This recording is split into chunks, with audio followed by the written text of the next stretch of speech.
Hello everyone, Julia here, and I want to do an update on my 45.5 gallon aquarium that's been running for 9 months now. I set it up in the beginning of this year and now it's September, so that means it's been running for 9 months. And the corals are looking so good because I just recently did a water change, which I learned that you have to do water changes pretty frequently because recently I've been having some problems with my corals. So what was happening was I didn't like to do water changes, and then I just kind of neglected them for like a while, and then the corals just started looking like really bad. I could just show you some pictures of how they looked before, but like this coral was completely closed up. It would not open, so there would not be like any of those green like polyps. The green that you see, like the green tentacles, those are the polyps of the coral. And then when those are gone, that means that they're sucked into the coral body and it's closed up because it's a sign of stress from the coral, and with them not being open for a prolonged period of time is not good. Oh, look at the hermit crab. He's climbing on the rock. I love this hermit crab. Anyways, the other corals, like, were not doing well either. Like, this Spicularia coral was also closed up, and then this coral was a little bit closed up too. I've had, like, a really good time, like, really good success with this coral. It's called a fox coral. It's an LPS, and it's kind of like a rare coral, but I got it from this one shop in Dublin, which is really nice.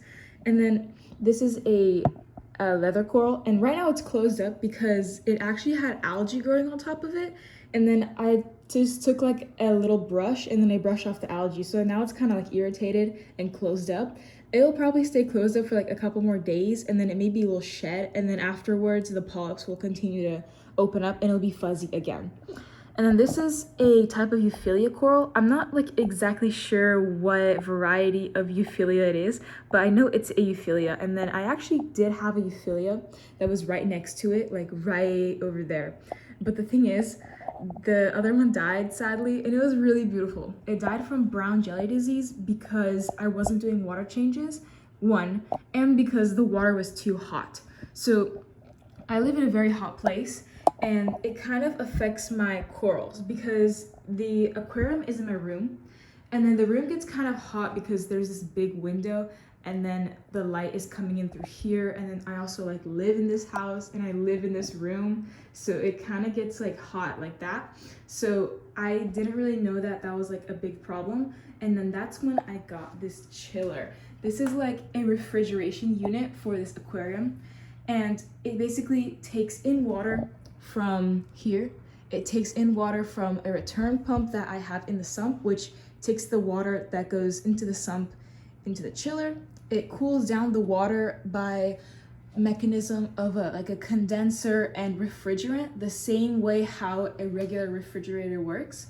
And then here you can see that right now the temperature is 76. And then when it's done cooling down the water, it returns the water through this tube. And then that goes all the way up here, which is the tube that you see that's going into my overflow. And that water is cold water, and it's just like cooling down this entire system. So before it was like 80 to 81, sometimes it would go up to 84 degrees when the days were really hot, because out here we have really hot weather. It gets up to like 100 degrees sometimes, and it's summer right now, so it's getting really hot. And then it also negatively affects the aquarium, so it would get to like 80, 82, and then when I got the chiller, it like dropped down to like 76. And the correct range for water is supposed to be 76 to 80 degrees. So I have like some parameters written down here in my sump. And then the correct temperature for the water is supposed to be 76 to 80. And if it was 82 before, then that's a telltale sign that it is way too hot. So I'm so happy that I got this chiller. And it works really well because this is a big aquarium. So this is 45.5 gallons. And the chiller is like this like unit that goes right next to the aquarium. And I know it is kind of bulky, but it's much harder to cool down water than it is to heat up water. And like for anything for that matter, it's much harder to cool something down than to heat something up. And then in order to cool down like this much water volume, you need to get something that does the job well, and this chiller is perfect for that. And there are some chillers that like are like a fan, and they basically like go on the rim of the aquarium, and then they have a fan, and then they'll blow water. I mean, they're not blow water, but they'll blow air, and then the air will travel across the surface of the water to cool it down. But that is not like that's not a good method to cool down a large amount of water, and that will only probably work for a small nano tank. And plus, this is a cubic tank, so I don't have that much surface area on the top, and I just have this one power head that's blowing on this side. So that would not work for me, and instead I would need a very big refrigeration unit like that in order to cool down this entire thing, and then also all this water on the bottom, because this whole system is 45.5 gallons, which is pretty big.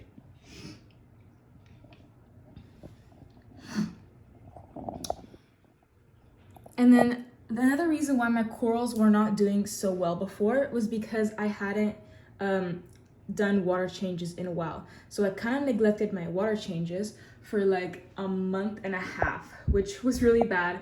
It caused some of these corals to close up. Like I'll show you some videos of them closing up. As you can see, they're not really like doing that well as they were before. The polyp extension is not that high.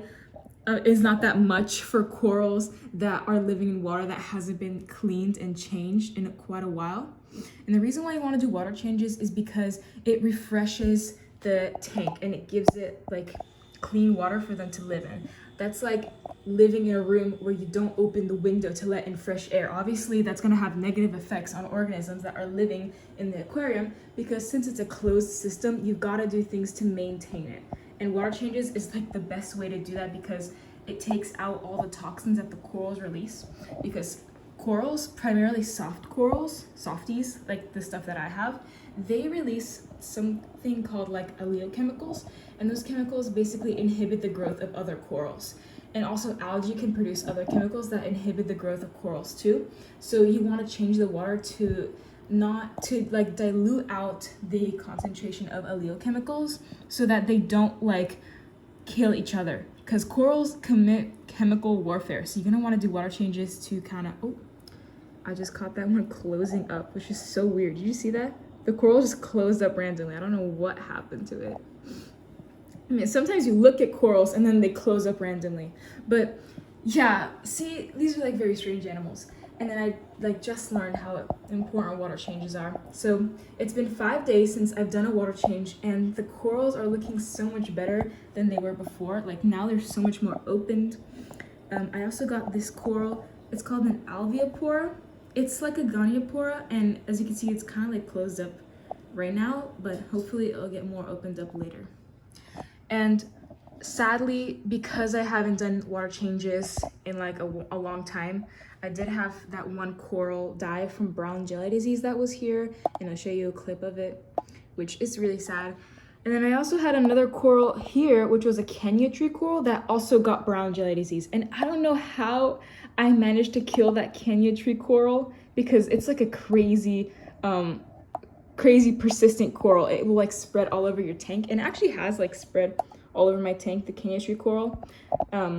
But I don't know why. That one just like, that individual frag just died of brown jelly disease. And it was really big before. But luckily it self-propagated one time. And so I have like Kenya tree babies all over my aquarium now. I have one over there. And then I have some over here. And they're closed up right now because the hermit crab is like walking all over them. But there is one other Kenya tree coral. And then here is another Kenya tree coral. And those are just basically like small pieces that the main Kenya tree coral broke off of itself, and they'll grow into like new corals. So I'm not gonna buy another replacement for Kenya tree, obviously, because it's such a persistent coral and that it will just like grow and spread so quickly around your aquarium. But I did want to replace the hammer that died.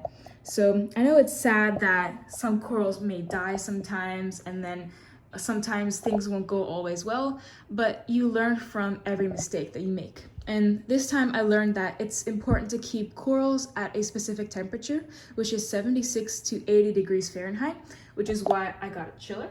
So that's been addressed. And then also it's important to do those damn water changes. So you gotta do water changes. If you guys want a video of me showing how to do water changes, I could definitely do that. I basically make my own saltwater with my own saltwater, well, with saltwater mix, and then I let it mix and then I do a water change, which I can make a whole video like detailed about that. But I learned that it's important to do water changes, and then if you don't do them, the corals are not gonna live in a healthy aquarium. And so the only thing you can do now is learn from your mistakes and then go buy new corals. Am I right? Let's go like buy new corals that died. So we're gonna go buy new corals now. I'm gonna show you where I get my corals and where I get my corals, and also how I introduce new corals into the aquarium. All right.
All right, so now we just got the corals and then we arrived home. I'm gonna show you how I actually get the new corals from the fish store into my aquarium. So I wanna show you what I got, what corals I got. So first, I got a new hammer coral. Oh my gosh. So I had a hammer coral that died from brown jelly disease, and then I decided to get a new one because it died. And then it, like, that's so sad and all, but like you gotta move forward with it. So I got a new hammer coral to replace it.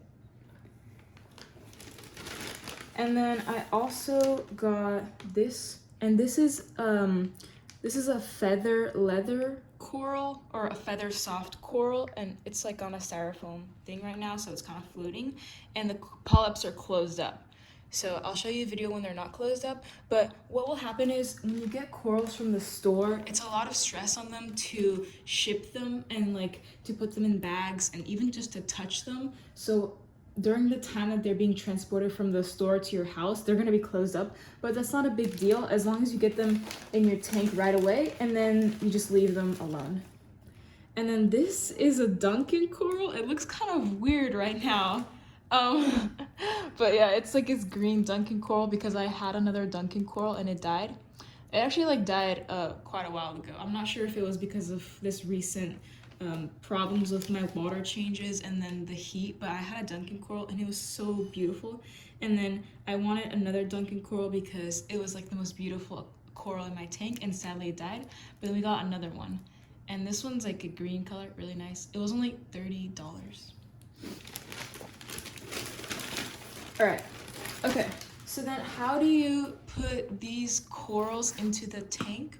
Well, I will float the bag in the tank water because you want to get the temperature of these corals to be the same as your aquarium. So I'm gonna go ahead and open this. This is my sump, And I'm gonna go ahead and also turn on the lights to show you. But this is basically my sump. And then I have, this is another tank that has water in it. And basically it's just like a whole system that's built into the main aquarium. This is the Ultimate Nature System aquarium, and it's basically an all-in-one tank. So all-in-one tanks will have another section down below where you have water.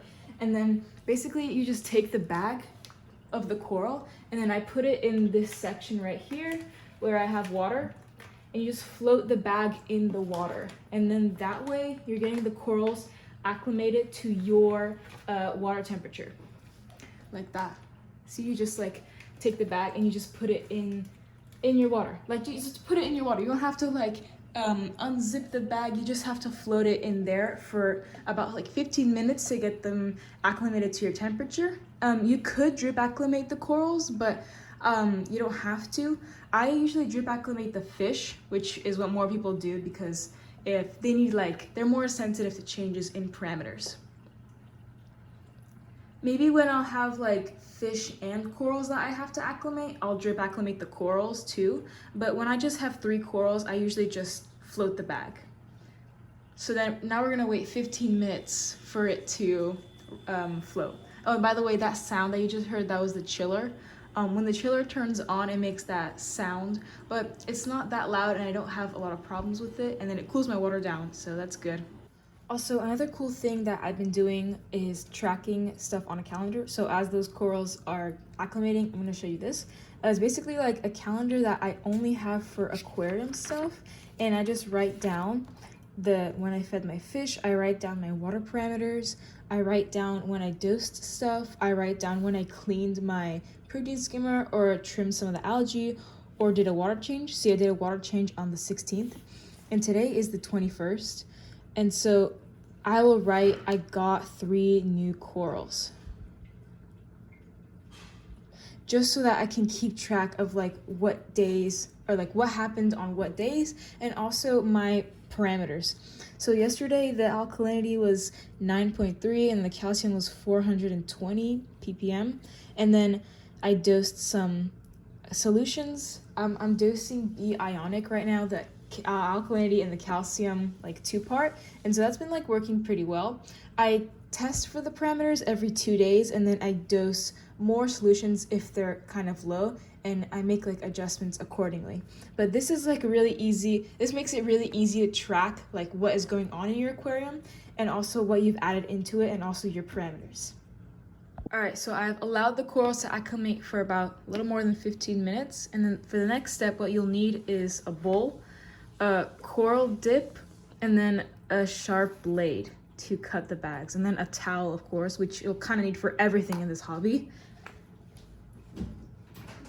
All right, so now I'm gonna take the corals out of my water, and then I'm gonna cut them out the bag with the blade. It's just easier to like do this with corals and fish because you don't want to like untie. Sometimes they tie it in like very secure ways because they don't want the water to leak out while the corals are transporting. And so yeah, this one's like vacuum sealed. So basically just take the coral out of its bag gently and then put it in the bowl with its water, like that. And the next one,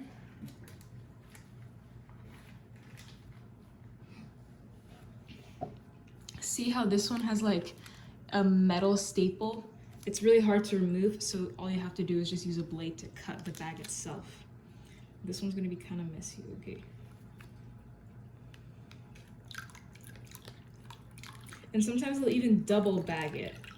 And this one has actually like a lot of water in it, so I'm gonna go ahead and pour some of this out, like outside, because it's like dripping water and this container is not gonna be able to fit all this water. Okay, I'm back. And let me just like rip it out, get the coral gently. There we go, look at that coral. Aw, it looks like nothing right now, because it's closed up, but later it'll get open. Okay, and then I'm gonna take off the styrofoam, which it's on a frag plug, so you just like take the styrofoam off, and it looks like this. And then, yeah, put it in the water. And the last one. Okay. See why you need a towel for everything?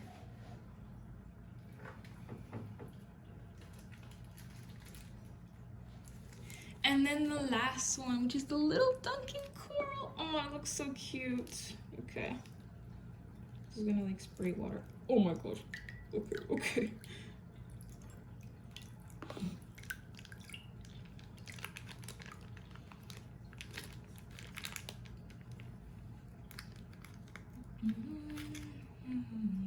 Wow. That one's like a little tree trunk. Look at that. Okay. All right, that's it with that. Away to bags. And then I made a mess, obviously, which is why I keep a towel in my room that I have this aquarium in 24/7, because I'm always making spills. All right, now the next step is once you've got the corals all together, take, oh my gosh, I don't want this one to roll next to the other one.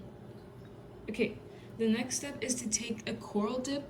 A coral dip is basically like a coral cleaner, like as you can see right here. It removes pests and other like hitchhikers that are bad for corals. And this one, I shake it up and then open it, and then you take like a cap full of this coral dip. It's like a liquid, about that much. It actually like smells like really nice. It smells like soda. Okay, and pour it in here. And then like mix it up. And then this will kill any like worms or any pests that could potentially be stuck on the corals, which would not be good for being in your tank, because they could cause like some diseases and for other like corals to die. Such include like aptasia anemones, which are like these really like small anemones that could grow on your corals and kill them, or like Astorina stars, which are like small starfish that also eat corals, or even like bristle worms that could like be dangerous to you, and they actually like sting when they touch you, the bristle worms. But yeah, after that you let them sit for another like 5 minutes to let them like kind of absorb that good like coral dip stuff, and then for any pests to swim off them. Yeah. All right, so these corals have been marinating in here for about 5 minutes, and what I do is give them a final shake. Basically just take the frag plug and spin them so you can dislodge any final pests. But I don't see a lot of pests here. If there were a lot of pests, they would be all over the bottom of this bowl. But I don't see any. And this, what is this red stuff? Oh, it's probably just like the coral itself or the frag plug. But yeah, see how closed up they are? They're always like this when you get new corals, but it's not a big deal as long as you get them in your tank as soon as possible. I'm excited to see how this one opens up. This is like a really big coral. Yeah, give them a final shake. You don't have to touch them. The more you touch them, the more irritated they'll be. Just use the water. Okay, and now I'm gonna put them in my aquarium. So I don't actually glue corals the moment I put them in my aquarium, because I want to see them, like how they look opened up and healthy in my aquarium before I make any permanent decisions with super glue, which is how you will adhere them to the rocks. So now I'm just gonna put them in my aquarium, and usually the place that I put new corals is gonna be down here on the sand bed. So I just like stick the frag plug on the sand bed. So I'm going to do that right now. Just take the coral like that, and then I'll go ahead and put them on the sand bed, which is oh my gosh, that is so fluorescent. Do you see that? Wow. Yay.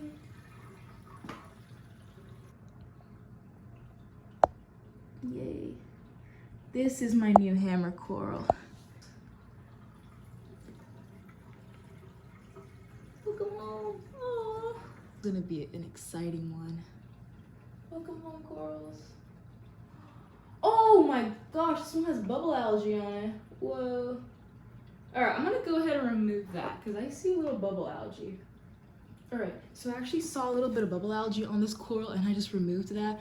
That's bubble algae. It's like a macroalgae that forms these bubbles and it could be problematic. So I just like went ahead and removed that because I didn't spot it before, but then I just spotted it now. And this is your chance to clean anything that you see on the coral. So if you see like bubble algae or anything else, like an Asterina starfish, or even just algae, just take the chance to clean it.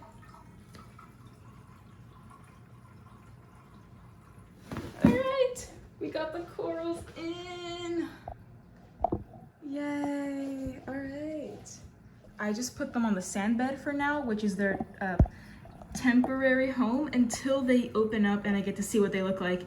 And then I'll go ahead and move them on the rock, which typically happens the next day I get corals. So this one hasn't opened up yet. This is the feather coral that hasn't opened up yet. This is the hammer coral that hasn't completely opened up yet. And this is the Duncan coral. This one looks so green and so fluorescent. I'm excited to see how it will look like when it's opened up and beautiful. But so far, that's what we got. And then I'm just gonna let them chill out on the bottom of the sand bed before I make a decision on where to put them on my scape. So like where they will look good aesthetically and also where they will be healthy, considering like light and flow. Hey everyone, so it's the next day and we're going to glue the corals onto the rocks. This one is like completely opened. It's looking so beautiful. And then I'm gonna move this one like right there. And then for this one, this was gonna be the hammer coral that was gonna replace the one that died, which will go right there. And then the Duncan coral, I'm gonna put that one like somewhere over here. Like maybe like right there actually, like right there. All right, and then now I'll show you how to do it. But basically you just take super glue and then you just glue them. So we'll go on to that right now. Next step is grab a chair. And then I have this right here. This is reef glue. It's like a reef safe super glue, which you use to glue corals onto rocks. Basically gluing animals onto rocks. This is a crazy hobby. Okay, let's start. Whew. Where's gonna go?